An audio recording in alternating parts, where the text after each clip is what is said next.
going on, everybody? It's your boy Adam. It's Tiny Housin Volume 39.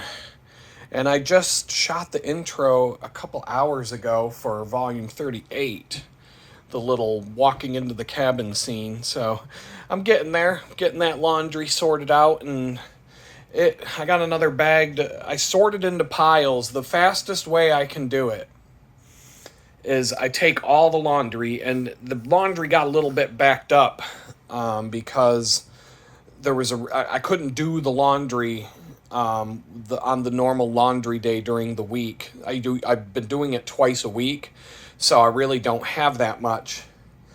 But this week it got a little bit backed up. And so what I do is I sort it out into, jeans, long sleeve shirts, underwear, towels and stuff, shorts, regular t-shirts, synthetic t-shirts. And then I have, I'll just show you. Maybe I'll do a little video segment for another video about this, but I have no idea why these things made it from my old house to the new place, but I use these things called folding boards.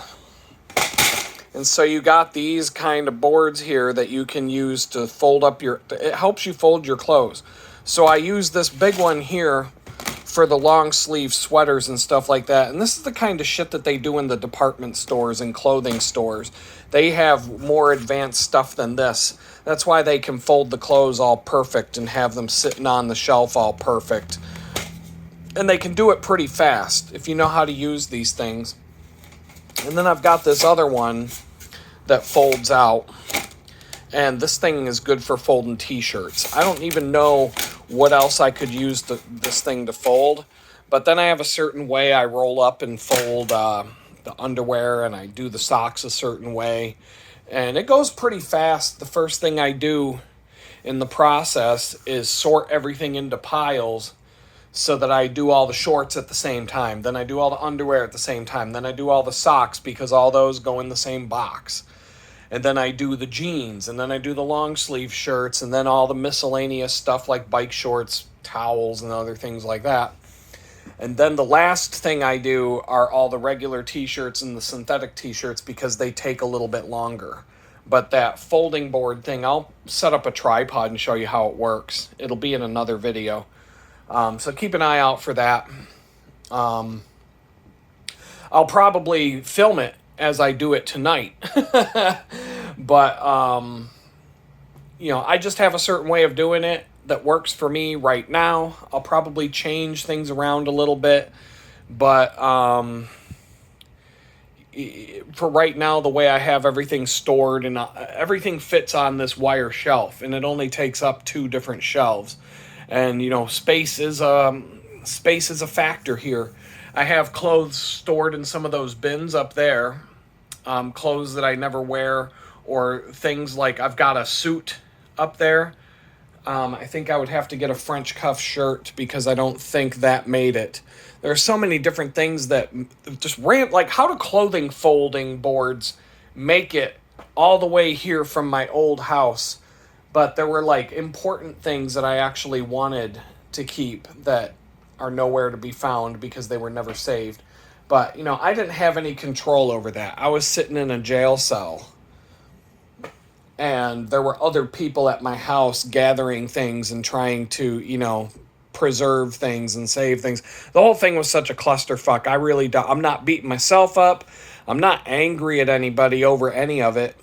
People did the best that they could. And, I'm only grateful for the help that I got when that all happened. But I do find it amusing at times when I look at the stuff that was saved and that actually made it, that's with me here today, and some of the stuff that didn't make it. Like my giant duffel bag full of cycling gear, cycling shoes and clothing and all that, and tools and everything else. Like there were like 2 or 3 bags that if they were preserved, I would have been able to be on my bicycle within a few days of getting out of prison. Things like that. But when I was arrested, when this all happened, there was no way to coordinate any of it. Number one, I wasn't in a clear state of mind. It was a panic attack mode. So there was, you can't prepare for something like that. It's basically like a tornado came and ripped apart your trailer home in the mobile home park, and you're showing up the next day to pick up all the splinters and the pieces that are left over, trying to make fucking sense of what just happened. So no harm, no foul. It's just I got some dishes to clean up. I made some chili dogs for dinner tonight. I've got number 38 is up there. This is number 39. So what I'm doing is I'm missing the intro on some of these videos.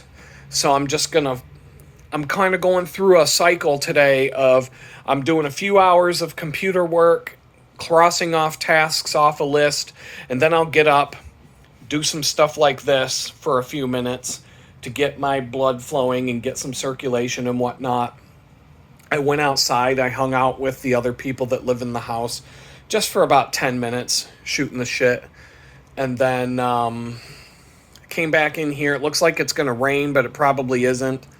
There's a cold front coming through, it seems, next week. The low on Monday is supposed to be 50 degrees, which kind of sucks. I'm over it. I'm over it. 50 degrees is okay. It's not like winter. I don't have to wear gloves or anything. But I'm getting comfortable with the whole wearing a t-shirt in the morning and not having to wear anything else and take a long sleever. 50 degrees, I'm going to have to wear one long sleeve lightweight jacket if that's going to be the case on Monday. But we'll find out. Things, we don't know what's going to happen till it happens. And I'm ready for this hot Houston summer that they keep telling me I'm going to hate, because I'm not going to hate it. You'll see. You'll see when it gets there. I might get hot. I might be taking a lot of showers, a lot of cold showers now that I'll probably have hot water by then. But either way, I'm not going to hate the hot weather. I never do. So, I honestly can't think of the last time I complained about it being too hot. There have been times where I'm like, wow, it's hot. And, I might have to change my clothes or deal with it in some, because I usually wear a cotton t-shirt and jeans when I'm out and about. I wear the synthetics when I'm being athletic.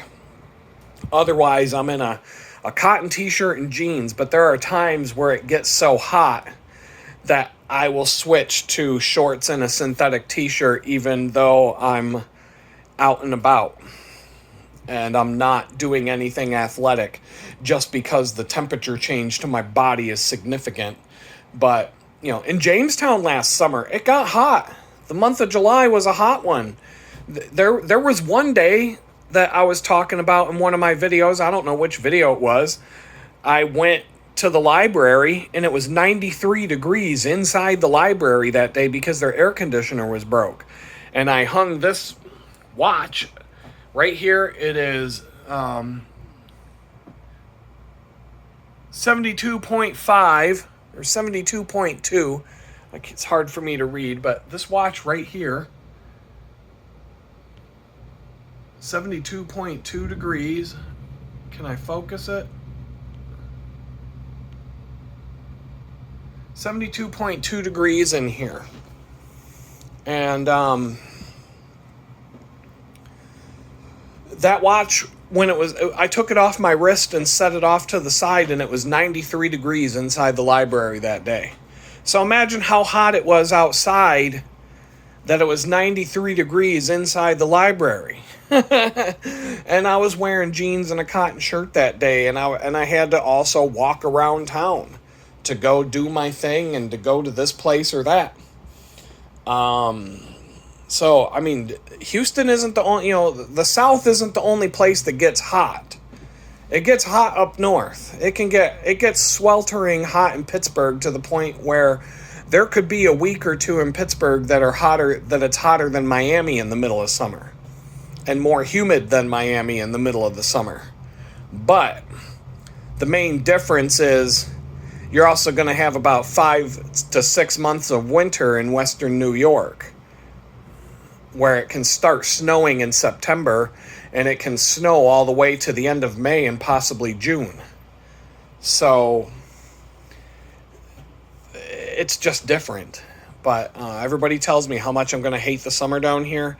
I beg to differ. With that, I'm just going to switch to the other view, and you'll be watching a video that was recorded several days ago. And I don't even know when I'm going to push these live. I'm going to spread them out a little bit so you don't get hit with them all at once. What's up? Oh, boy. It's your boy, Adam. It is Tiny Housin, volume 39, baby. 39. Oh. From your local resident Banff in the house, the tiny house. Oh my God. I'm so done.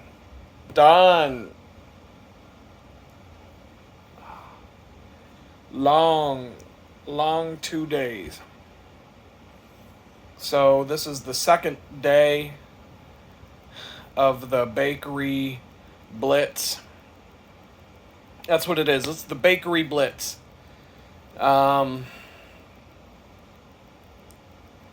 Interesting day all around. Jesus said, if you have faith as big as a mustard seed, that you can look at a mountain and tell it to move and it will obey you. Or you could pick up a mountain and cast it into the sea. Like Darth Vader would pick up a Wookiee and toss it.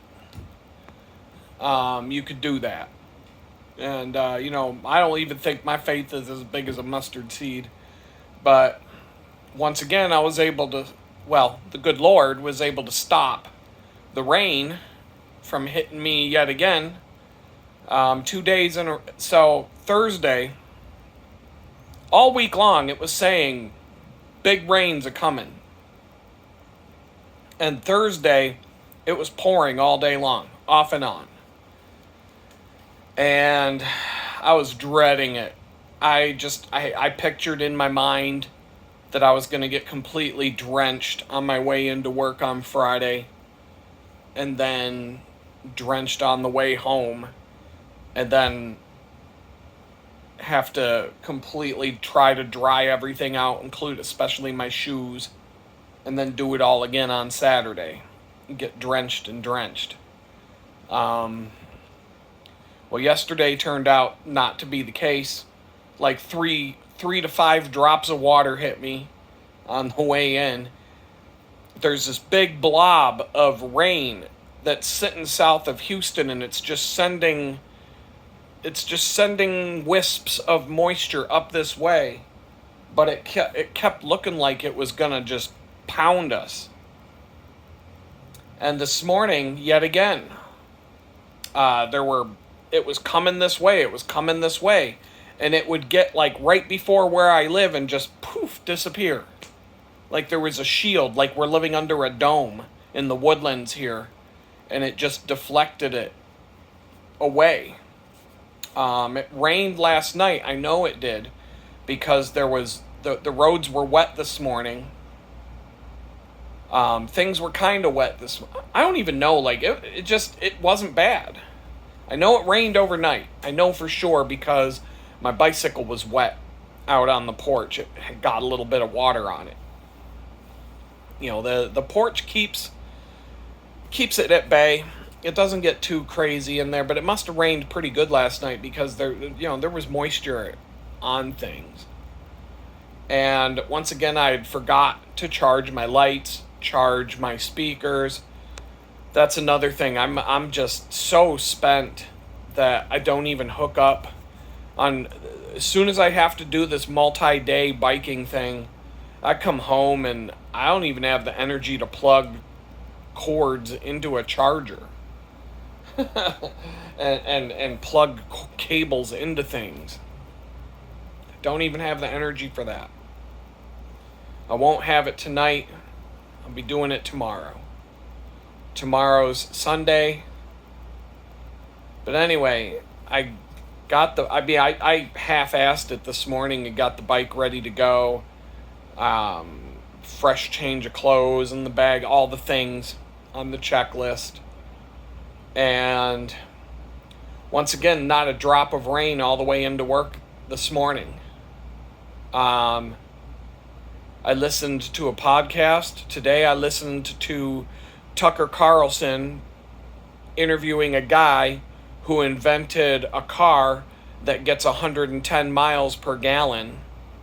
And basically the auto industry is trying to shut this guy down. He's probably going to die. He's probably going to be killed within a couple of months. And they'll say it was a suicide. 2 shots to the back of the head. That kind of a thing. He built a car, a diesel car, that gets 110 miles to the gallon, and it's cheaper to drive and more energy efficient than an electric car. And more importantly, the government can't shut off your car remotely if they don't want you to drive somewhere. If you said the wrong thing, if you voted for the wrong candidate, they can't just turn off your car. Like they can with these remote controlled electric mobiles. And so yeah, they're gonna kill that guy. He's got less than 6 months left to live. But he invented a car he invented a car that you can drive all the way from New York to Los Angeles on 1 tank of gas. Yeah, he's dead. You'll never see the car. You'll never know what that's like. But he did it, and he was on Tucker Carlson's podcast, and I listened to that on my way to work. No rain, a little bit foggy, a little bit misty. The tropic humidity is starting to kick up a little bit down here in Houston. We're hopefully no more of those 40-degree mornings. So I'm over that. It's like 80. I stopped on my way home to take a water break, which tells you that it's getting hot. I usually don't stop and take a break on my way home. But I decided to reach for there's a water bottle that's underneath the down tube of my bike. I've got 3 water bottle mounts on that bicycle. The bottom water bottle mount could also be used for something like a bike pump or tools or like things like that. Doesn't have to be. In fact, having a water bottle mounted down there is kind of dumb sometimes, because any dirt that gets kicked up from the road just ends up covering the mouthpiece, so you end up getting a mouthful of dirt. But sometimes you're thirsty enough that a mouthful of dirt's not a big deal. Animals go to the ends of the earth to get minerals out of the ground. Elephants will march 300 miles just to get a certain type of clay in their diet. So, a little bit of dirt in your water isn't going to kill you. It might even be good for, might even be the secret to life. As far as we know, we don't know. But, I did that, and that just tells you how hot it was. It's like 80 something, 80, closing in on 90 on the way home. But that's the thing, on the ride home, at some point during the day, the sky lifted, it's bright, sunny, almost cloudless sky, 90 degrees, almost 90 degrees. It was a beautiful ride home. It was nice. A little bit of a headwind, so I didn't really push myself super hard. In fact, hold on, I gotta hit stop. I didn't stop my Strava recording yet. Hold on, I'll be right back. Well, that was pretty cool. Strava had some good things to say. There was one little stretch today that I decided to throw down the hammer and see if I could improve my best time, and I crushed it. And right now I'm in 21st place out of 836 people, and if I can shave 18 more seconds off that stretch, I will be in first place on that segment. That's a tough 18 seconds to shut off, though. I don't think I can do it on the Red Rocket. It's hard to say, though, because as I get stronger and losing weight, I don't even know what I weigh right now. In fact, I think I'll check when I'm done with this recording here, but the more weight I lose, the faster I'll go.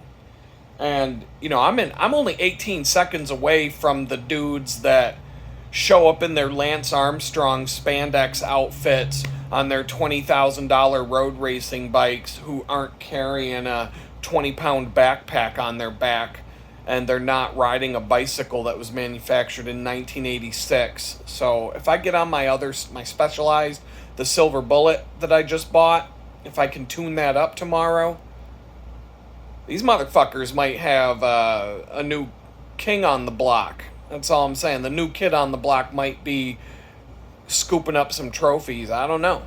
I'm still a little bit fat. I gotta lose at least 20 pounds before I can compete at that level. But that 18 seconds is a lot of eight. That's a big 18 seconds. I could put all I have into that the next time I ride it. The wind is the right direction. Everything is perfect for that stretch to do another attempt. And I might shave 1 second off. But shaving 1 second off might move me up 8 places in the standings. So every time I shave a second off, I'm already in 21st place. So I'll probably climb 21st, 18th. Yeah, every time I shave off a second, I'll probably move up 1 place, maybe 2 or 3 at the most, but that's going to be a slow burn to try and get to the top of that ladder. There was another segment that I have the ability to actually kill it. It's a short little rip up. It's a climb on the bicycle trail. And I keep improving my time. There's no hills in Houston. There's nothing that I would count as a hill. There's an overpass that goes over this highway, and it goes up. It's a bridge. It goes up, up, up, up, up, and then it goes across a railroad and a highway, and it goes back down the other side. On Strava, it's called Taco Hill. Yo quiero Taco Hill. So, but I don't even try to compete on Taco Hill because there's a bunch of traffic lights at the top of the hill, and I never get the love from the traffic lights to blast through it. And by the time I get to Taco Hill, I'm usually pretty whooped and just ready to be home at that point. But I do, when I come down the other side, the downhill side of Taco Hill, I blast it. I hit around 35 miles an hour on the downhill today on Taco Hill. And I was trying to see how fast I could go. Except for at the bottom of Taco Hill, there's usually a traffic jam. And I got to slow my roll a little bit so that I can split the lane and ride between all the cars to get to the front of the line at the red light. But anyway, long day again. But one thing, the thing I did this morning, I had to do it twice today. I did it this morning and at work. I had to say that prayer where I just asked God, let us all get along today. Let us all have a good day. Let us have good laughs and just, keep everybody in check.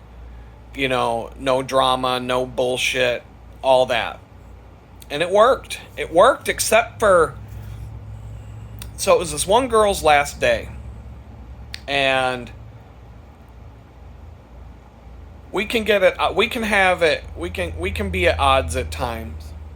She's like 17 years old, and she likes to, I think she gets a kick out of bossing around a 50-year-old man.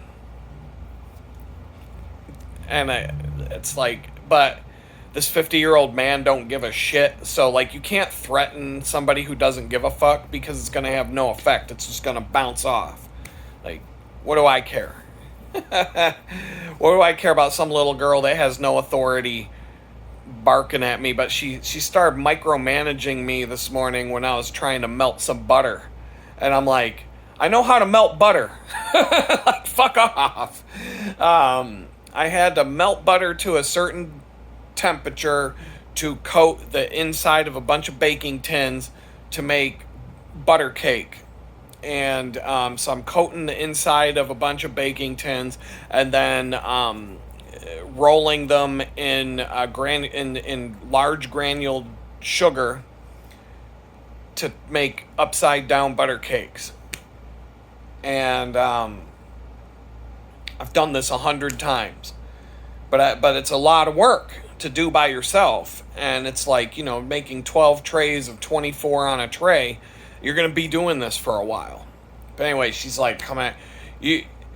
I'm like, I use a thermometer when I melt my butter. I don't fuck around. Like sometimes everybody's in a mad rush, and I'm like, I'll do it right, and I'll do it right. Then we don't have to do it again. So the sweet spot is right around 90 degrees is pretty much the right temperature, but where butter basically becomes not liquid but soft enough that you can basically stir it. It's like 5 degrees hotter than 90, it's going to start to turn liquid. You want to get 88 degrees for this purpose is probably the exact temperature you want your butter. Because I'm dipping in a basting brush and I need it to be like wet paint so I can paint the inside of these tubs, but I don't want it to become liquid and basically turn. I still want it to be butter. It just needs to be soft enough to paint onto these baking. So anyway, I know what the fuck I'm doing. So anyway, she's like micromanaging and getting all bossy about me melting some butter, and I'm like, so I looked at her, I'm like, because it's her last day, and I'm like, what are you going to do when you don't have a 50-year-old man to boss around and micromanage when he's trying to melt butter? Like, you're going to feel like something's missing at your next job. And so I got a little pissed, and I walked off and that was my second prayer today, where it's like, God, take care of this. And then we were cool for the rest of the day, and it goes back and forth, okay? Like, they know that they can they know that they can dish it out, and I'm not gonna flinch, but they know that I'm gonna dish it right back. Like, I'm gonna have the last word. So that's how it kind of went today, and it's fun. We're all clowns to some extent, so it gets a little rowdy at times. And so it was, it's just how it is in the food industry. You got, whatever. It's not, I was irritated for like a split second, because I'm like, I don't need some 17-year-old girl telling me how to melt butter. I've got this. And so, fuck, man. So anyway, I'm a little annoyed, and they asked me to wash a couple of things. The dishes were piling up in the back, and I'm like, they asked me to wash a couple things, and I get back there, and I'm like, I'm just going to take a knee on this bitch and run the clock down for the fourth quarter, because her last day is almost over. I'm just going to take a knee. I'm going to hang out back here, get these dishes done, and just, I'm going to use up all my timeouts, take a knee, take another knee, and just let that clock run out. I'm not going to stay up in the front. I'm just going to hang out in the back by myself, get these dishes done, run that clock down to the finish line, get it over with. So that was how I spent my afternoon. But, people would come back and, have their remarks, and I would always, I always have my counter remarks, and, it's whatever. It's all fun and games. So anyway, you're not allowed to use the big Hobart mixers unless you're 18 years old, because, heaven forbid some little kid loses their hand in the giant mixer, then somebody in the state's gonna come in, and child labor and all that kind of crap, and so OSHA, and so you have to be 18 to use the big mixers. Well, this girl's been working at this place for a long time, and she's basically an expert on everything, and she's good at her job, and she knows everything, and she's very meticulous and very she cares. And so she's very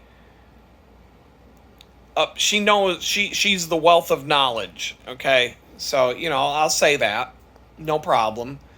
Um, but she's never actually used the big mixers because she's, like I said, she's 17. So they were like, she really wanted to try using the mixers before she left to go to her next job. And like I said, she's basically helped run this place, and she paid her dues. And so they're like, yeah, go ahead, you can mix whatever, just don't lose your hand or whatever. I don't know. I was in the back doing dishes. She comes back with the big mixing bowl, and she goes, Adam, I mixed my first dough all by myself. And I'm like, well, that's great. She's like, what do you think? And I'm like, well, that's great. It's just like when they let Rudy play the last play in the football game at the end of the season. And she's looking at me. She's like, I don't watch old movies, you old man. I don't even know what you're talking about. And I'm like, yeah, you definitely didn't see that movie. Because your reaction would have been a lot different if you had.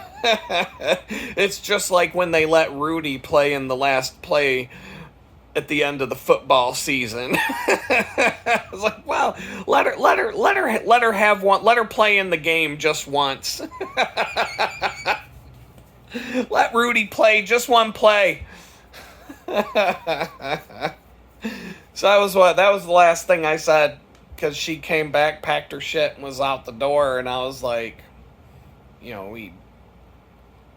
so I don't know, maybe she 5 years, 10 years from now, she's gonna be forced to watch this movie Rudy, and she's gonna be like, that motherfucker.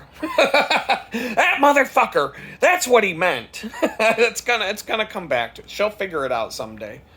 But it might be 10 years from now, and she's watching that movie. Somebody's gonna make her watch it, or she's gonna see it on Netflix or something while she's scrolling around, and she's gonna be like, that's that movie. That's that movie. Now I gotta watch it to see what the hell he was talking about. Yeah, you'll find out. So anyway, that was and then after that, it was a pretty chill day. The rest of the day, like I said, I ate a really nice, really good cake today. There's always something going in the belly. There's always a sugar bomb going down at that place. So I don't even want to stand on... Well, I do want to stand on the scale because of... I just got back from a bike ride, so it might give me a good number to put in my chart. And always go for the lowest weight of the day when you're recording your weight every day. And I don't think I weighed myself this morning when I got out of bed. But, so, anyway, aside from that, the day went smooth and it was good, and I get along, we all got along and we all had a good time, and, it makes a difference when I say that, when I ask God to make it a fun day, to make it, because there were days for a while where I was just miserable at this place. And there were a million different reasons why. And I started doing this, asking God to take care of that and to turn it around and make it, to take care of the things that were making it miserable for me. And he did. And I'm telling you, when I remember to ask, I come in and it's a totally different experience than when I forget. And when I forget, I know, I'm like, oh crap, I forgot to ask. Hold on, let me go to the bathroom for a minute. God, please, okay, I forgot to ask you to come with me today and make this place, and then I walk back out and everybody's laughing and giggling and having a good time and joking around and acting like a bunch of clowns. And, we still do a good job. Don't take that the wrong way, but it changes the whole thing like that. All I do is ask and you shall receive, right? So I came up with some more ideas. Because the bicycle the 40-mile bicycle commute and the hard days work, it's too much. And, I said something in the last video about how I've got money sitting on the table and people waiting on things. And if I could continue doing what I want to do for my business, I can make more money in a week than I could make in 2 months at the bakery. And that would be like 2 months working full time there. I could still make more money per week than doing that full time. I would make more in a week than working there 2 months. If I could just get the time to do it back and the energy back. So I'm like, how do I do this? How do I pull back? And how do I claw back at like what I need to get back so that I can do what needs to be done and keep the probation officer off my ass and all that kind of stuff. So I came up with some thoughts. Yesterday I was thinking, expand my local job search and, maybe make a 5-mile radius and try to find jobs. Like, don't apply to every single thing, but apply to things that might not be super stressful. Just find a 5-mile radius and just bang out applications at places where you'll still have to ride your bike because 5 miles is a bit of a walk. It's an hour and a half to walk. Well, yeah, it's an hour and 40 minutes to walk 5 miles each way. So that's longer to walk 5 miles than for me to ride a bicycle 20 miles. I can do 20 miles in an hour 10 if I'm banging. If I'm slow as shit. The slowest it ever took me was 2 hours, but that was a massive headwind. That was like a 25 mile an hour headwind. And bad weather and rain and other crap. That was a bad day. Normally, the fastest I've done it's an hour 10. The normal time is about an hour 20 and hour 30. Somewhere, it just depends on the wind mostly. But like if going at a normal pace where I'm not raising my heart rate above tempo and just kind of cruising without really giving a shit and not trying to like destroy myself physically, hour 20, hour 30, somewhere in that range. If I'm really laying it down, if I'm really like mashing the pedals and just killing myself, between an hour and an hour 10. And I can get to the point someday.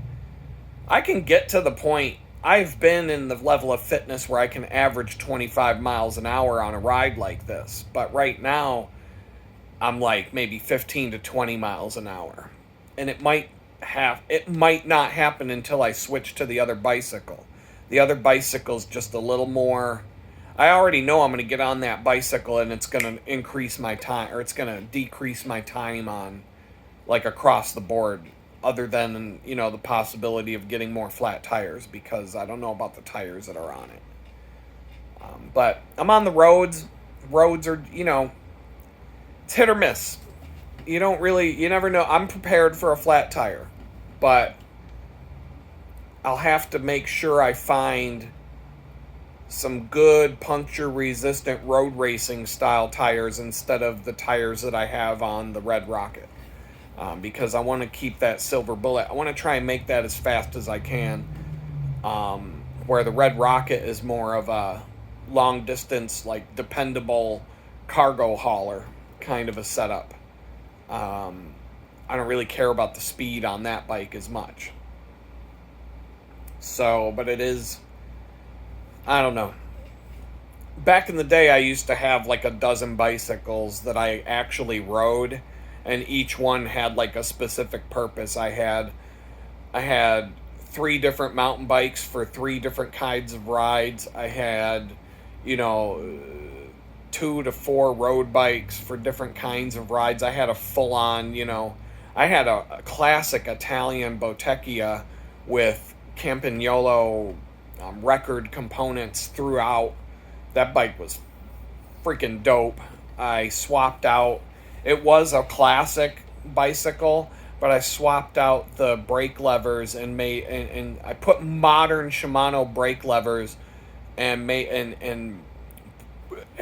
with the cable routing under the handlebar tape instead of the loops that pop up the old style brake levers where the cables just loop up over the handlebars, because I think those look lame.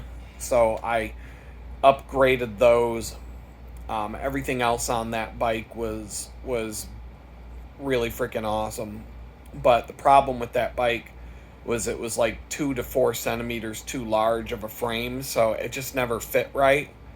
I wanted it, it's not like I'm gonna grow it's not like I was ever gonna grow to fit into it. It was just, I had to sell it. I sold it for a pretty penny. I sold it for more than I paid for it, because it was such a nice bike. It was such a nice bike that I would go on. I was talking in a previous video about some of the group rides where 400 to 500 people would show up. And every time I took that bicycle on those rides, I was getting offers all night long. Everybody who'd say, hey, how much you want to sell that for? People would be like offering me all kinds of money the whole night. Finally, I put it up. So when I put it up on Craigslist for sale, the people that started emailing me about it, they all knew me. They, like, you see a bicycle, that, it's that kind of a thing, especially a bicycle like this. It was like, there was no other bicycle like this in the city of Pittsburgh, because it was a classic old Italian bike, and it wasn't something you see every day. And so when I put this thing up for sale, everybody knew, I saw it. People were emailing me, I saw you at the Critical Mass ride. Would you take this much? And blah, blah, blah. And somebody bought it, came over and got it, gave me a pretty penny for it. I wish that I would still have that bicycle to this day if the frame fit me. But it just didn't. So, oh well. But I had, so aside from the bicycling, what else? Oh yeah. So aside from the idea of expanding I'd like to find a job I can walk to. But if I can find a job that I can ride a bike to in 15 minutes, that's, a 15-minute walk or a 15-minute bike ride are basically the same. The bike ride's a little more of a pain in the ass. But, I had a 15-minute bicycle ride to the bakery, and I didn't come home completely wasted like I am right now. So a job that I can bike to in 15 minutes would leave me enough energy when I get home to do other things and go back to that style. And then I came up with a couple of other possible solutions. One, which I'll have to see how it goes. But I have a phone call I need to make. Maybe tomorrow. We'll see. It's going to happen either tomorrow or Tuesday or Wednesday or Thursday. I don't know when. It's not really up to me. But I think I'm going to throw something out there. And if it works out, I'll be able to drop my bakery schedule down to 2 days a week. Maybe I'll say I'll work Saturday and Monday. That way I can go Tuesday, Wednesday, Thursday, and Friday. I'll get 4 days to do my thing that I need to do. 2 days at the bakery, Saturday and Monday, with the Sunday in between. So the way I think my routine would generally go is Sunday or Saturday I kill myself doing the bike ride, but then I have Sunday off so I can gracefully recharge all the batteries and for the lights and stuff as long as I still need them.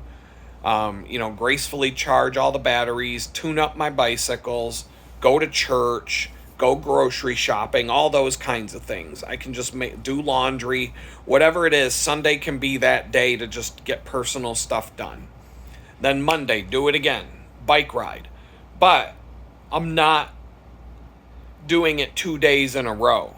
And I think that'll help. I think that'll make a huge difference in my level of energy. Because Friday Friday was bad enough because I did this yesterday And I came home and I felt good. I felt good when I walked in the door. 15 minutes later, I'm taking a nap. I was out. Like, it doesn't hit me until the fatigue that you see in these videos and how worn out and how tired I am. It doesn't take effect until I get home.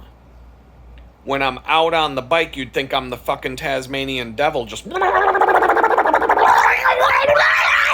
like, that's what it's like. And, at the bakery, I'm there, I'm working. It doesn't really, I don't feel tired when I'm there. The bike ride in the morning is a little more chill, but I'm moving. And once I'm on the bike, it's a whole, I don't like waking up in the morning. I don't like that. I dread every minute of it. And then I get on the bicycle and I'm about a quarter mile in and I'm like, all right, I feel fine now. Let's go. And I'm good. And it doesn't even faze me anymore. I go to work, I get on the bicycle, and on the bike ride home, I'm like, yeah, wow! I'm just wired. I'm like, my adrenaline is just flowing. And then I get home, I open that door, I shut the door, I sit down. 15 minutes later, I'm a fucking wreck. A train wreck.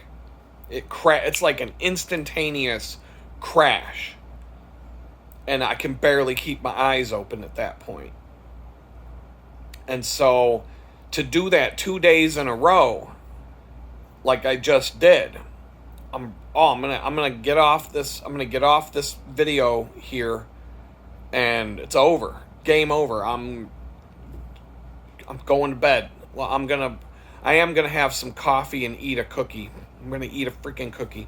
Yeah, that's what happens when you work at a bakery. So I'm gonna eat a cookie and have some coffee. That might keep me up for a minute so I can watch some TV or something and just chill. And then I'm going to go to sleep. But I'm not going to stay up late. That's for sure. So if my idea of what I might be able to do next week works out, then I will be able to... I think it'll work better if I do 4 days. Instead of having 3 days to get my act together, I'll have 4 days every week to do what I need to do. 4 whole days in a row. Then Friday, I go to the bakery. Then I have a day off to recover from that, so I don't have to do it 2 days in a row. Then Monday, I do it again, and Monday's usually the worst of the 2 days because there's a lot of heavy lifting. It's like going to the gym, but I can cancel my membership at any time with no hassle, where these gyms, I'll talk about that in a minute, but it's like going to the gym. And then Tuesday, the problem is Tuesday, I'm usually a bit of a wreck physically, and it's hard to get the train moving out of the station on Tuesday, because of how worn out I am from what I just did over the last 4 days. And so if I bump that down to 2 days, I'll still get some money. There's people at this bakery that work 4 hours a week. I swear, they work one shift just to stay on the payroll or whatever. And I'm not saying, people come, people go, it's all over the place. It was presented to me like that when I started there, that we can be as flexible as you want to be. When I said at first, because at first I wanted to work as many hours as they would give me, I said, I'll work 40 hours. They're like, well, how about, when I said 30, when we kind of came to that, they're like, okay, we'll try to give you 30, and they were. And sometimes I do get close to 40. And now that I've scaled it back, they are giving me the hours I ask for, all of them. So we're good there.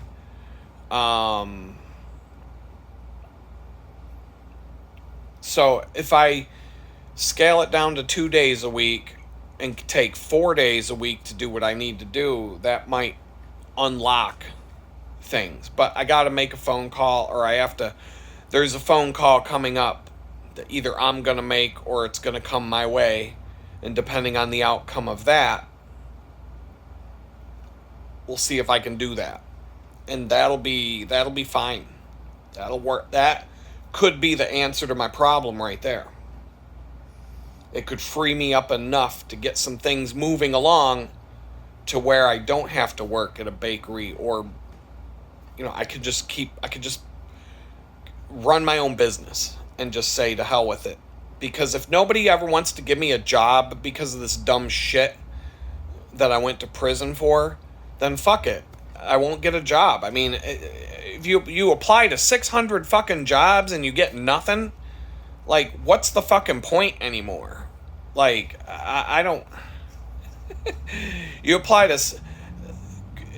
If I applied to 6,000 jobs and still don't get anything, like, that might be a sign. That might be a sign that it's time to just say, fuck it, you're never gonna work again. Because my problem is, I could be a 12-time child molester who went to prison 6 times, but a Google search really doesn't bring up anything about it, so I can slide in the door and get one of these shitty jobs.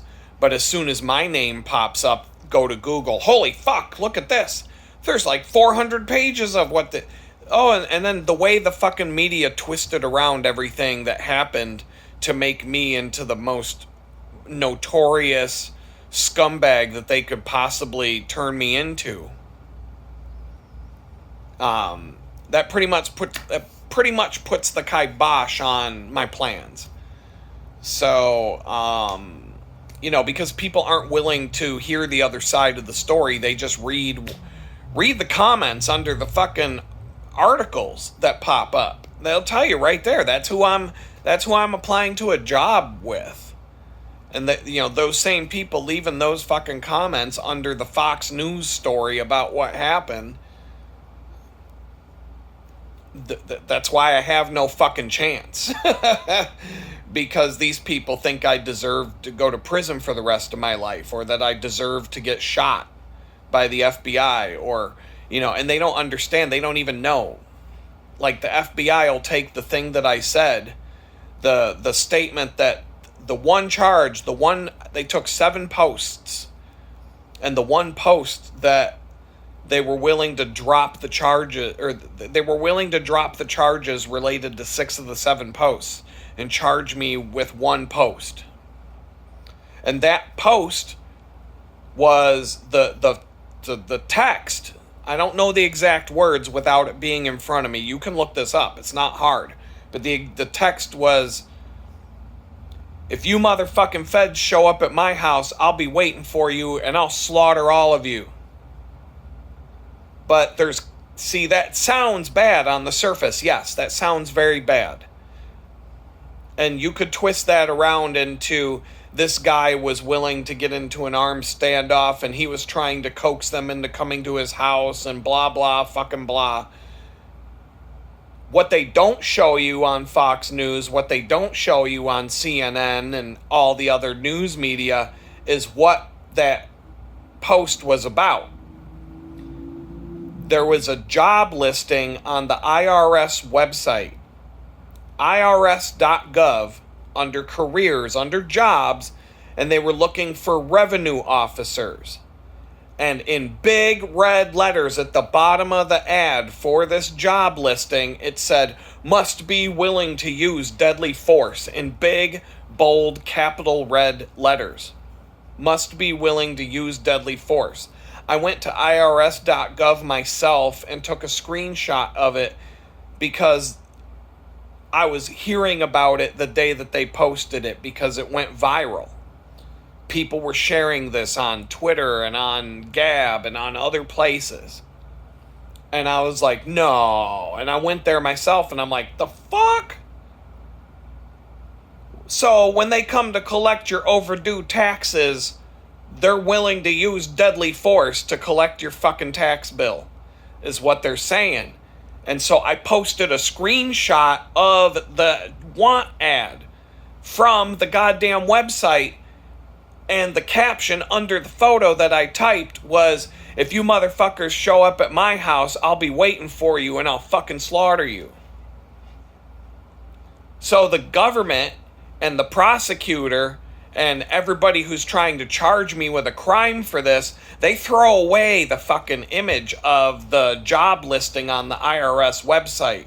And they cast that aside. That's nowhere to be found. And they take a screenshot of the shit that I typed. And then they're like, see what he typed?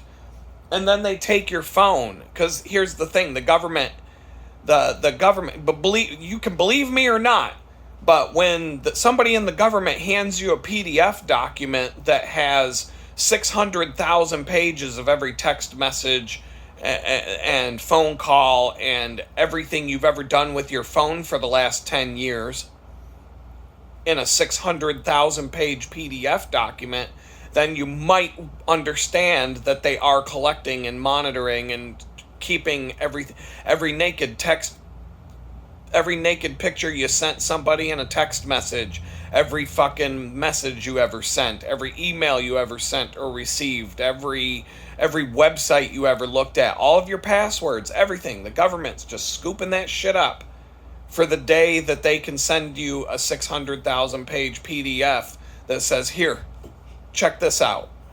And if, that'll sober you up if you ever see one of those handed to you.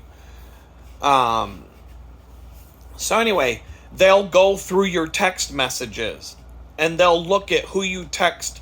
And if you ever said anything in a text message to one of your friends like, fuck those motherfuckers, they deserve to get shot. Oh, look at that! Screenshot, boom, put that in the affidavit. Enter that as evidence exhibit C. Look what he said to his friend in a text message. There was tons of that shit. So, let's see, the fucking FBI agent lied. The FBI agent testified under oath that he went into my bedroom and could see all the flashing lights through the window in my bedroom.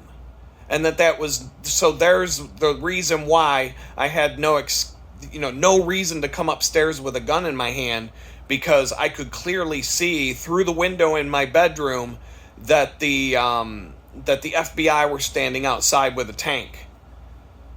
And my lawyer's like, really, you stand by that statement? And he says, yes, I do. And so then they played a video of 2 o'clock in the afternoon going from outside on a bright sunny day with no clouds in the sky down to my bedroom in the basement where it's pitch black. There's no light coming in. And then they turn on a light in my bedroom and they're like, you mean that window over there? That window on the wall? He's like, yeah. And you mean that window that's underground that has, 3 to 6 feet of dirt on top of it? And where the sunroom addition to the house was built on top of? That window that's underground and under a slab of concrete and under, 3 feet, 4 feet of dirt? That window right there, is that the one that no light is coming through right now? The one that, even though it's pitch black, even though it's 2 o'clock outside and the sun is out and it's a bright sunny day. But when we went down into the bedroom, it's pitch black and we had to turn on a light so that you could see the fucking window that you're talking about. That window, is that the window that he could see all of you guys out of? And everybody in the courtroom was like, no, holy fuck. Like all the people that were sitting in the courtroom were just like, holy fuck, she got him. And then the judge called me a liar. So, fuck those people. Fuck those people. They're just a bunch of fucking corrupt dirtbags, all of them.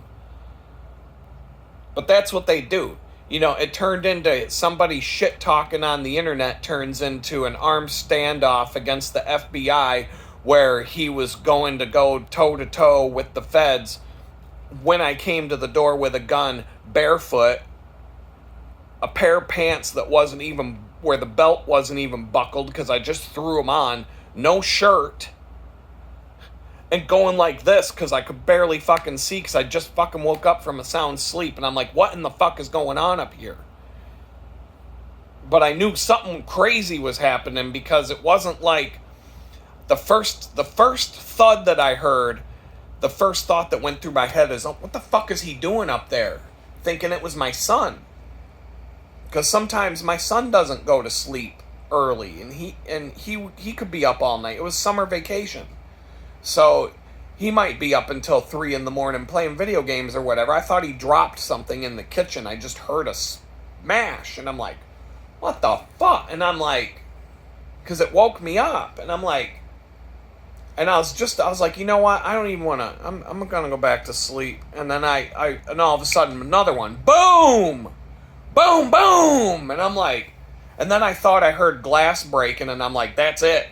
Grabbed the fucking gun and ran upstairs. Like, that was how fast it happened. The FBI's lying about so much shit. Here's another fun fact. The FBI had drones and a tank and all this other shit. They did not have one single piece of footage. They didn't have no body cameras to record what happened, no footage from any of the drones that they were supposedly flying around. No, none of that. No footage of me coming out of the house. They lost it all. We don't have any of that. We lost it all. When they interrogated me at the state police headquarters, they turned off the camera when they interrogated me so that there would be no record of that. They took me into one of those rooms where there'd be a camera on the wall, but they turned the camera off before they interrogated me. So they interrogated me, and there's absolutely no record of it. There's no video file. There's no audio of it. So it's basically he said, they said. There's so many things that are fucked up about my case. But when they decide to torture you for 14 months by locking you in a padded room with no fucking toilet or a bed and nothing but a fucking blanket wrapped around your body and let you lay there for 4 days, 5 days, and then lock you in a cage where you don't see the sun or you don't see a tree for 14 straight months. You don't have access to the legal system. You don't have access to a lawyer. You don't have access to anything. There's people that have been sitting in that fucking jail for 6 fucking years, never seen the inside of a fucking courtroom. That's what they do. These fucking scumbags torture people until they get a confession out of you. Just like the fucking Inquisition. The Spanish Inquisition is pretty much the same as the FBI, the Stasi, the KGB. We can go on and on about this, but I'm going to cut it right there because I should do a whole video series, and I plan on it, about what happened in my side of the story, because there's so much shit wrong with what they did. I'm not saying what I did was right, but if you look at it in the context of all the facts and all of the information, but when you go to court, it's 99% conviction rate. The federal government, they stack the cards. You can't win. You can't win. You could be innocent. You could be able to prove that you're innocent, and you're still going to go to prison for the rest of your life because they make it so that you can't win, even if you're actually innocent.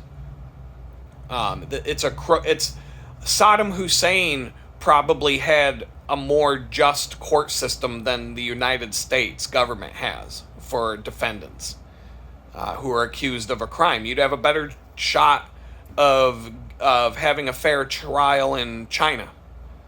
You'd have a better shot of having a fair trial in fucking Afghanistan, probably. You'd probably have a better shot at a fair trial during the Salem witch trials, where they're dunking you underwater, and if you're a witch, if you die, well, you're not a witch. But if you don't die, that means you're a witch, because it means you cast a spell so you could breathe underwater. That is a more fair justice system than the United States of America. And that happened in the United States of America. But, well, it was before we called it that. But it happened here. It happened in Massachusetts and other places. But anyway, got to move on. I got one other update, and then I'm going to cut this video and make it a cut this at number 39, volume 39. I got a firm date on the hot water situation. I got a phone call / text from the landlord while I was at the bakery today saying that the plumber was coming over to take a look at some stuff, and I thought it already happened. But I checked my camera that I keep here, and nothing had happened. And I'm like, I didn't know if he was blowing smoke up my ass or whatever, but I'm like, I don't see anything on the camera, but maybe the camera's. I'm having some issues with T-Mobile's internet. That's an episode for another day.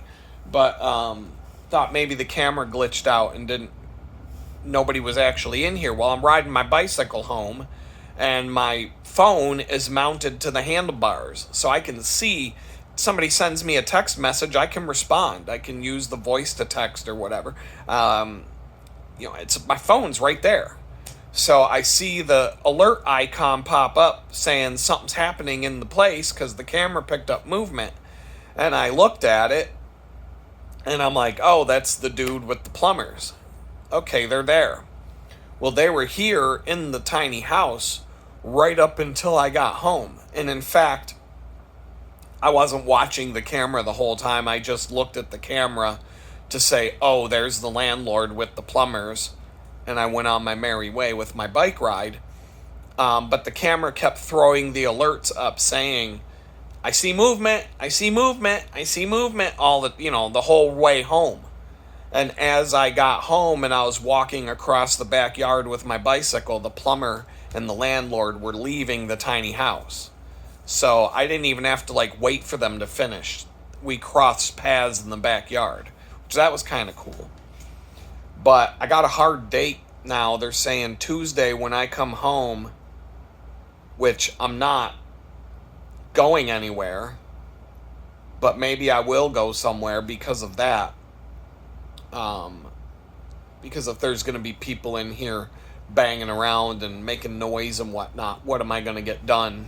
So maybe I'll go do a little something, I don't know. But supposedly Tuesday at the end of the day, sometime Tuesday, I'm supposed to have hot water again. Hope. We'll see what happens. Being able to take a hot shower in 3 days would feel pretty amazing. I'll probably stay in the shower for half an hour and just wash all the stink off. So I don't know, this week coming up could be a good week. I've got, depending on the results of a phone call where I'm going to make a proposal to someone that would be beneficial for everybody, to free me up so that I can work from home doing what I'm supposed to be doing, but continued to go on these bike rides twice a week for the time being and still make, 16 hours, make a couple $100 a paycheck, $200 to $300 every 2 weeks just to pay for groceries. And, if I can keep enough money from that bakery thing to keep enough money coming in to pay for some groceries and things that I need, but give me something to hand the probation officer so he can see, look, he still has that job, but look, he's doing this other stuff on the side. If I can document it, if the plan that I want to, if the thing that I want to do happens, I can breathe a sigh of relief and just get it done. And so there's that.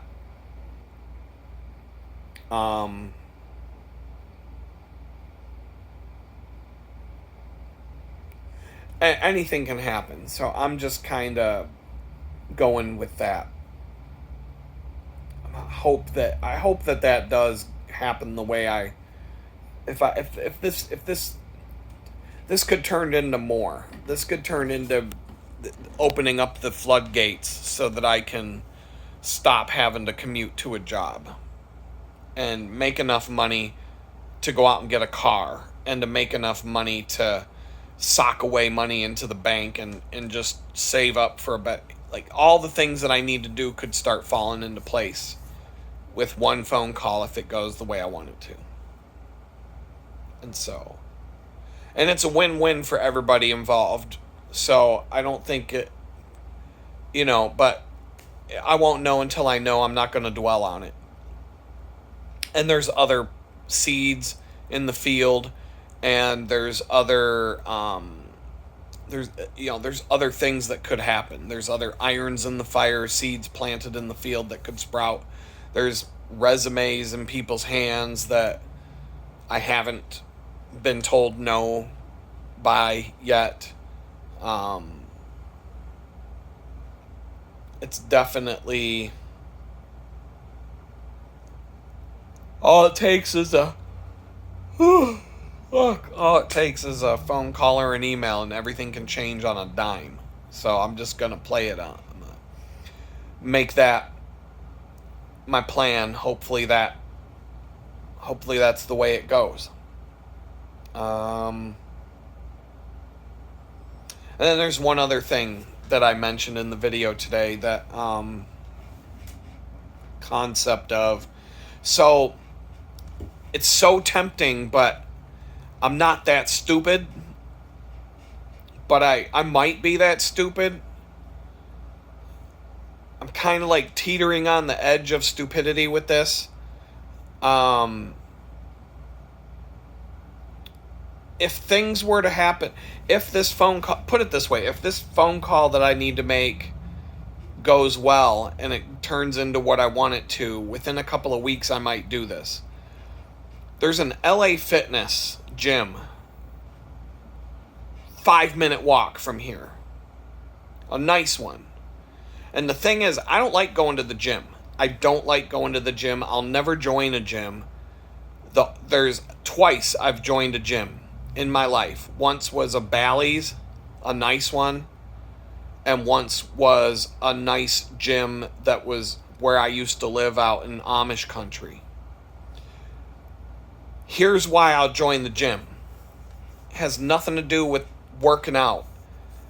The Bally's that I went to in South Hills in Pittsburgh now that's an LA Fitness now, but back in the day when that was Bally's, they had a hot tub, a sauna, and a steam room. That's why I was going to the gym. They just happened to have a whole gym with a whole bunch of shit. They had spinning classes and yoga classes and all kinds of stuff that you could, do, and all the weights and, state of the art. Like, this is a top of the line gym. And they also had a swimming pool, a full Olympic sized swimming pool with different heights, diving boards, and I mean, this was a top notch joint. But the gym is not what's going to get me to show up to the gym.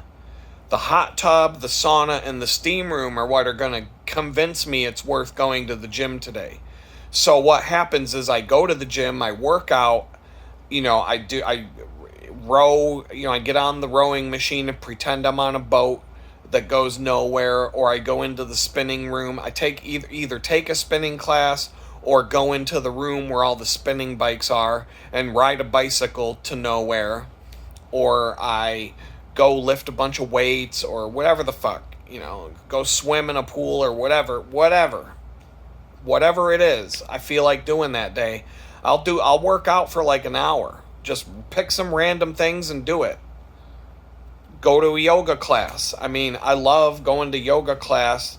It's like really good for my body, especially the things that cycling does to the muscles that you need to stretch.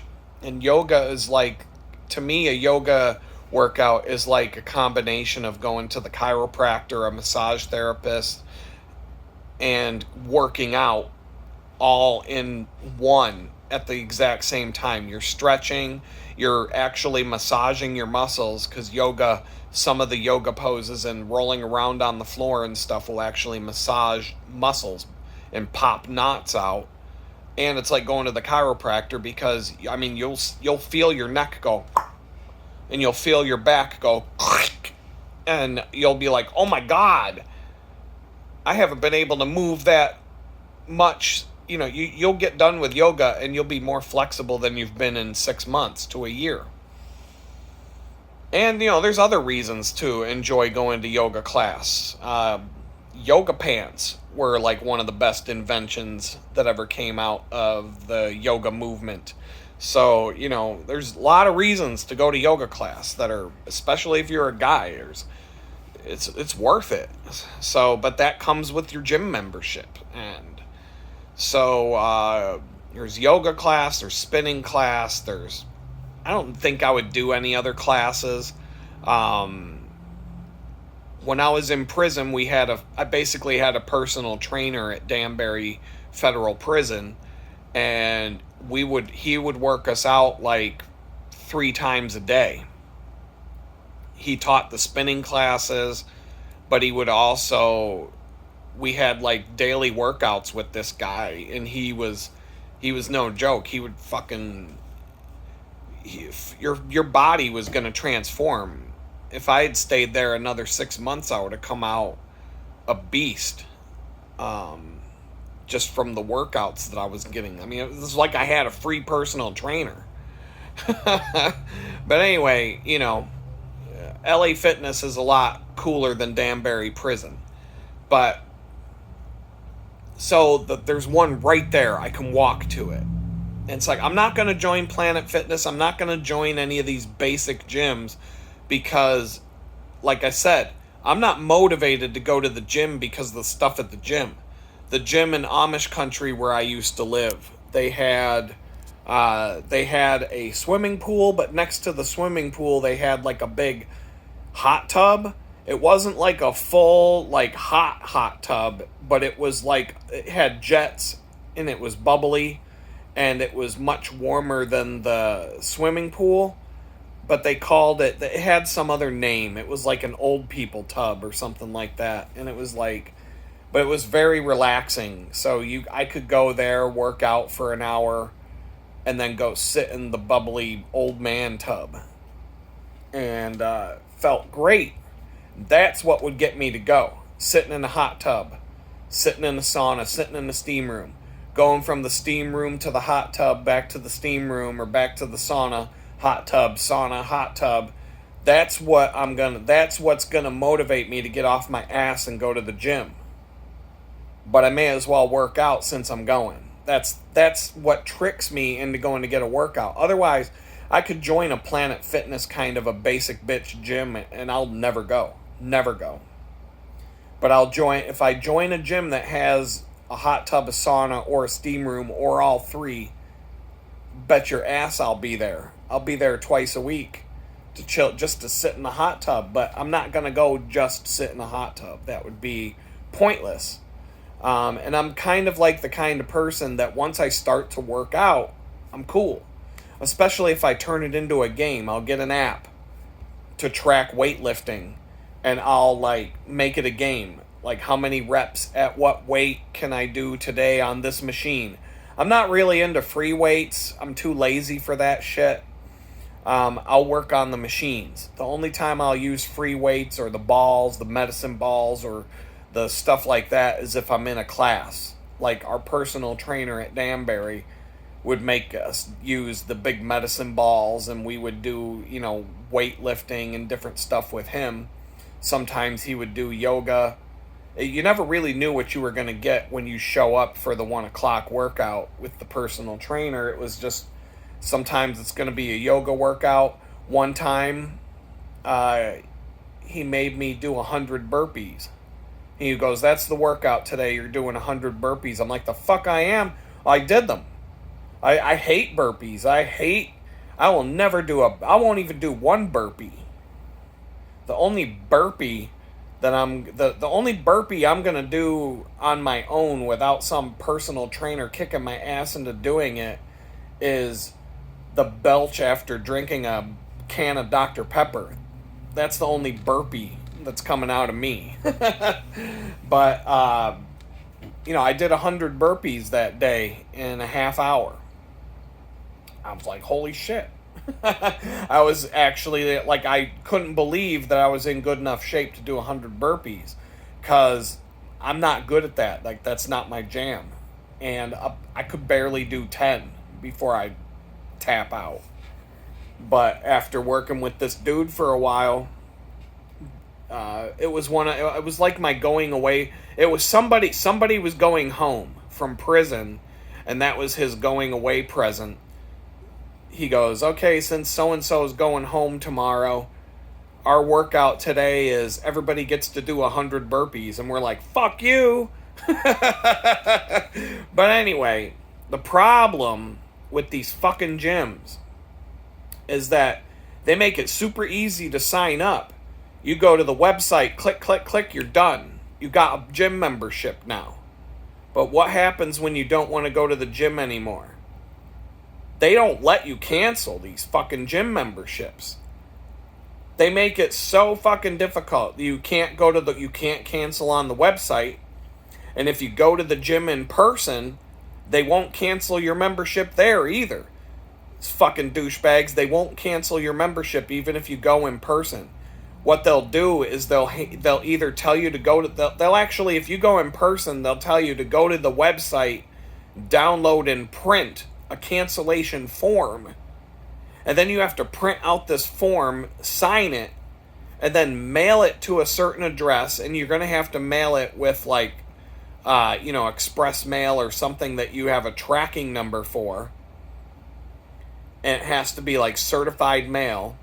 So you got to send through regular mail to some address, and then wait until they get around to maybe canceling your membership. And then even after they cancel your membership, they might just keep charging your credit card month after month after month. And then when you call them and say, why didn't you cancel my membership? Well, we never got that. Well, here's the tracking number. Oh, well, and they'll just fuck you over. And all fucking gyms are a scam like this. And that's what pisses me off about the whole fitness industry, the gym industry, is they make it impossible to cancel your membership. They'll lock you into some contract where, unless you, like, most of them have a contract that say if you move and you can provide them proof of your new address, etc., that they will let you out of your contract if there's no, like the one in Amish country was a one-off gym. So if I had moved, now I bought a 6-month membership with them, and so it had an expiration date and there was no obligation to renew, but I had to actually get on their ass like a couple months before the end of the membership and like make sure that they weren't going to charge me again. And even just for safe measure, the best thing to do is to report your card lost or stolen, and they'll just issue you a new card, and that way when they go to charge that card. But some of these gyms and some companies now, there are systems in place where if you have a monthly reoccurring payment and you report your credit card lost or stolen, companies that had your old credit card number can still continue to charge you month to month. You don't, and it's meant for your own convenience, so you don't have to reconnect all of your, your Netflix accounts and your all that bullshit that you pay per month just because your credit card was lost or stolen. But that also means that the gym can continue to just keep whacking your card month after month. And then the other thing, they're all different. So LA Fitness has no annual contract. Well, they do. They have two options. You can go month to month. But when you go month to month, there's an upfront fee where you pay the first month's dues and the last month's dues. And then there's another payment that's due more or less upfront, which is like an annual fee. And so they're basically, for a membership, that they're at least going to get close to $200 out of you on day one, or they're gonna get like 100 out of you for day one, and then another 60 from you for like 2 weeks later for the annual fee or whatever.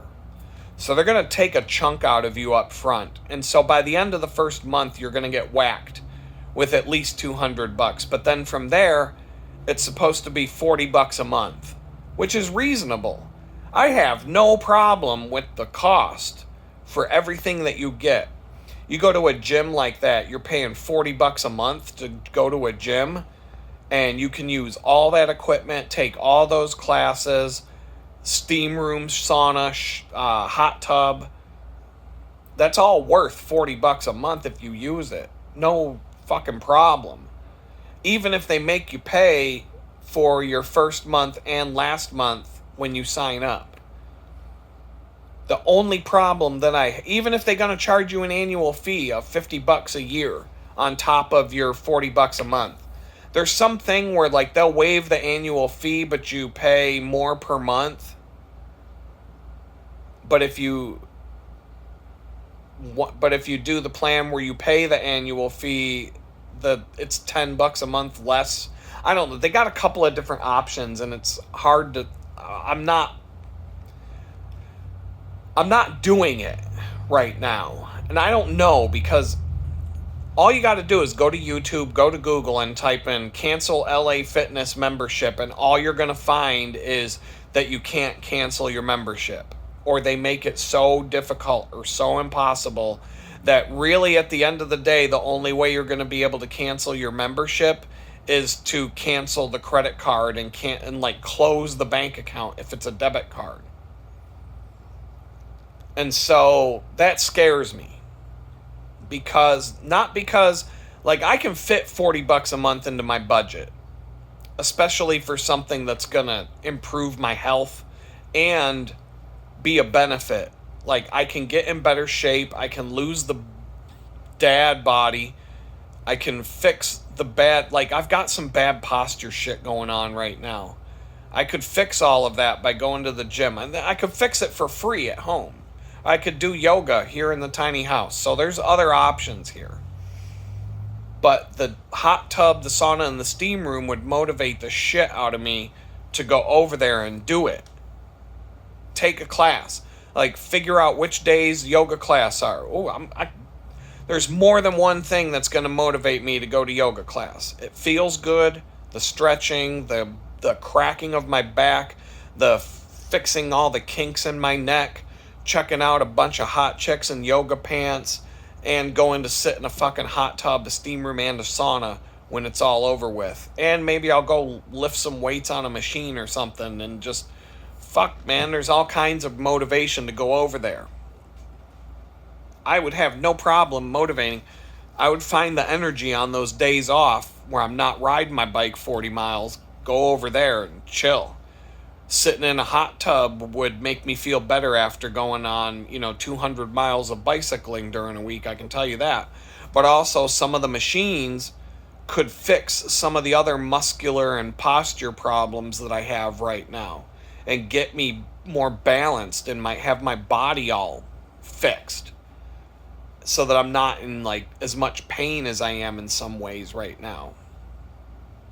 And so there's a bunch of good reasons to do it, but the one reason why I'm afraid, I'm like terrified to do it, is number one, if I need to cancel for some reason, that's going to be a fucking nightmare. If I don't, like, for whatever reason, I don't have, like, everything falls apart in my life and I got to start turning everything off and canceling everything, but this fucking gym's going to keep whacking me with fees every month.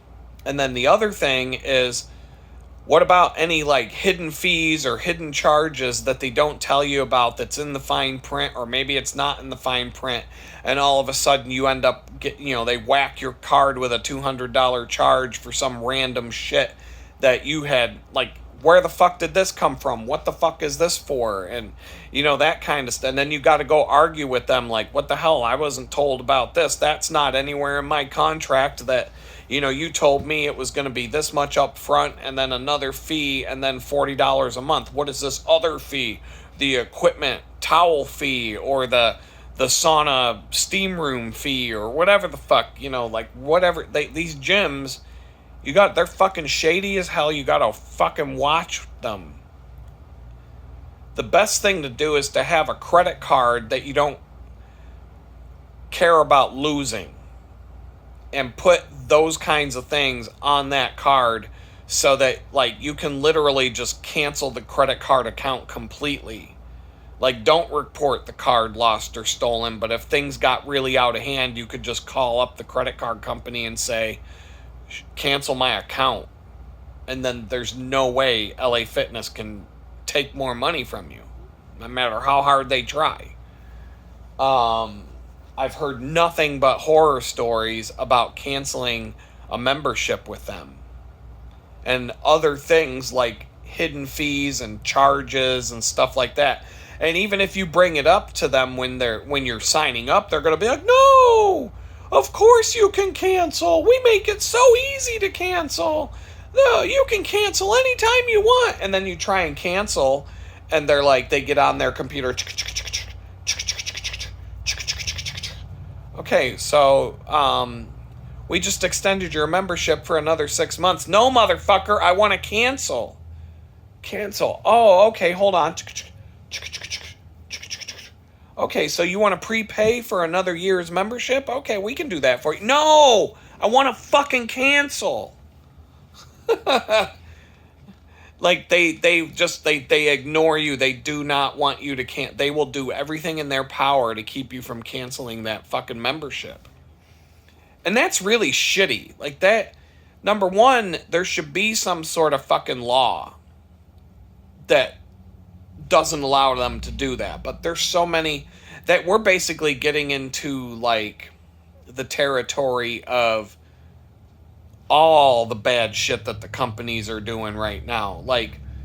If you buy a new BMW that has heated seats and stuff and certain features in your car, like heated seats and I don't know, other things. The heated seats was the one that comes up in the news. You have to pay BMW now a subscription fee to use the shit that's in your car.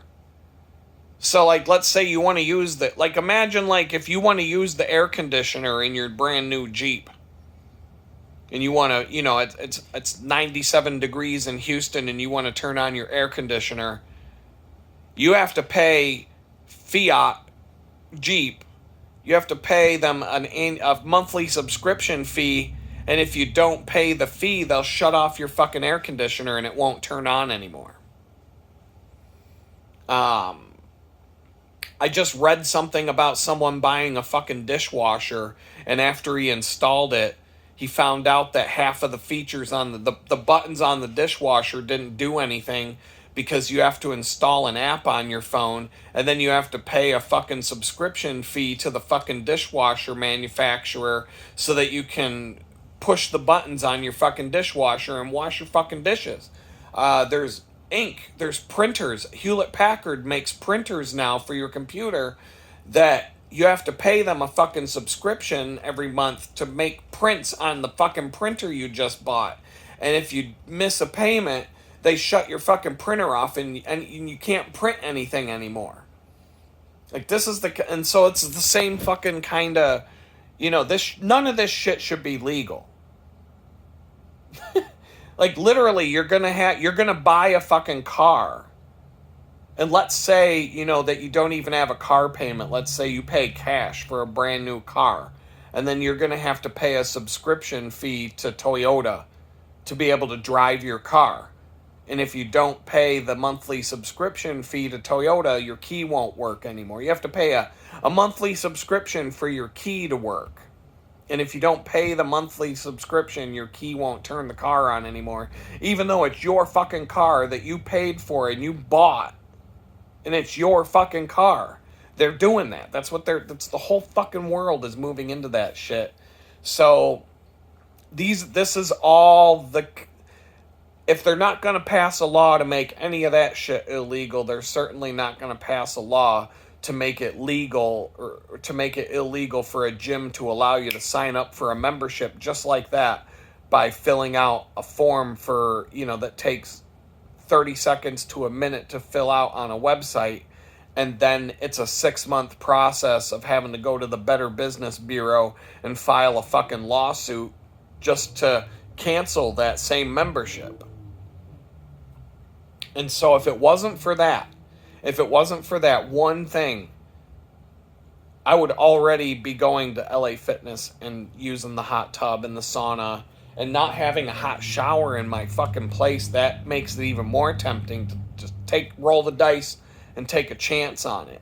That maybe I can, maybe the monthly fee can, I could certainly cut something out of my monthly budget for $40 to pay the $40 to go there every month. In fact, I'm not kidding. I'm tempted to do this. The benefits would far outweigh the $40 a month. I don't think I would pay for it. I would wait until I got a good, like, if a client paid me for a job, I would wait until then to sign up and go through the initiation fees and all the upfront fees. But the $40 a month from there it's fine. I don't have a problem with that. It's the problem I'm going to have, though, is if I log into my bank account on a random Tuesday and I see $150 fucking whack on my account from LA Fitness that has no explanation. Like, what the fuck is this? Totally unexpected, out of left field, something like that. Or, like I said, if things get tight and I've got to cut expenses and I have to go through 6 months of fucking hell and misery just to cancel my gym membership, we're going to have problems. And so I don't know, like, I have some ideas of how I could do it, because you can, like, some bank accounts will allow you to create virtual credit card numbers now, where you basically, it's a credit card number that can only be used online, and it's generated by the bank as like a random virtual credit card number. And so for something like that, if they will accept the virtual card as payment, you could set up a virtual credit card with your bank, and then if for some reason you need to cancel and they don't cancel you and all that, you turn off that virtual card number, and I'm pretty sure that puts the kibosh on a company being able to whack you again. Because that's what that's for. That's for I would have to talk to the bank about that. But there's different ways you could possibly head this off. The easiest way would be to have a credit card that is a throwaway. That you don't, a card with a low balance that you just keep for whatever reason, just to keep your available balance high. I used to have a few of those that had, I had a few credit cards that had just a few $100 limit, but I never closed the accounts because and I never used the cards either. I just left them open just to make my available balance higher and the number of accounts and all that, because it made it easier, because I was getting credit cards with $2,000 to $3,000 limits. And so that I had a handful of these low limit cards, it would give me an extra, all that, like, how much credit you've used versus your unused balance. It would make my unused balance higher. And in a pinch, in an emergency, I could pay a bill or something. I could put something on that card. One of those cards would be perfect for something like LA Fitness, because I could just be like, you know what? If shit got too crazy, I could be like, all right, I'm going to close this account and just close it completely. Good luck, LA Fitness or Bally's or whatever, because all gyms are like this. Planet Fitness, they're all like this. They're all scams when it comes to that shit. Anybody can join, but you can never leave. It's like the mafia. You can join, you can become a made man, but you can never leave. There's only one way out of the mafia, and that's 6 feet underground. It's like joining the CIA. It's like becoming a government spook. You don't get to leave. You leave in a fucking casket. Well, in that case, and there's many ways that you might leave if you're, a spook in the CIA. It's either going to be 6 feet underground, at the bottom of a lake. Maybe there's ashes spread around somewhere, or, a wood chipper, or, there's a million different ways that you could leave the job as a spook for the CIA, but you're not going to be alive anymore. That's the point. It's the same with the gym. Once you join, you're a member for life, whether you want to be or not. So, I don't know. It's something I'm contemplating. It just feels, I don't know. I got to do some more homework. The temptation is so strong, and the benefit to my health would be insane. And it's so close to where I live. And there's so many of them all over the city here that no matter where I move to next, I'll be really close to one. And so it's very tempting. Very tempting. Like, who knows? I could meet I could get myself in shape and meet a hot yoga chick, and like, maybe she's rich, and I can just be like, I could use a sugar mama right now, and all these fucking rich girls in the Woodlands. If I could get myself in shape and become desirable in that regard, maybe I don't have to have money in the bank. I can go find a sugar mama in the Woodlands who, maybe I can move in with her. Maybe I can meet her at yoga class here at LA Fitness. The possibilities are endless here. But it's just something I'm not, like I said, if you could cancel when you want to cancel without going through, I would have had an easier time getting acquitted of the charges against me from the federal government than canceling a membership with LA Fitness. That's the way I look at it. So, I don't know. I'm going to think about this. I'm already a certified badass motherfucker, otherwise known as a BAMF. As of yesterday, I received my certification Friday morning. So I'm going to, what would go, as an official BAMF, I should probably look the part and correct some of these physical deformities, so that I want to wear my badge with pride. So I don't know. That the God's got to give me the answer on that one, and he might just put the kibosh, or he might just put something right in front of me that says, "Don't do it. Here's what's going to happen." So anyway, I don't know. With that, I've got some things to think about, and I'm going to let you all go. That was Tiny Housin Volume 38, I think. I don't know. Peace out.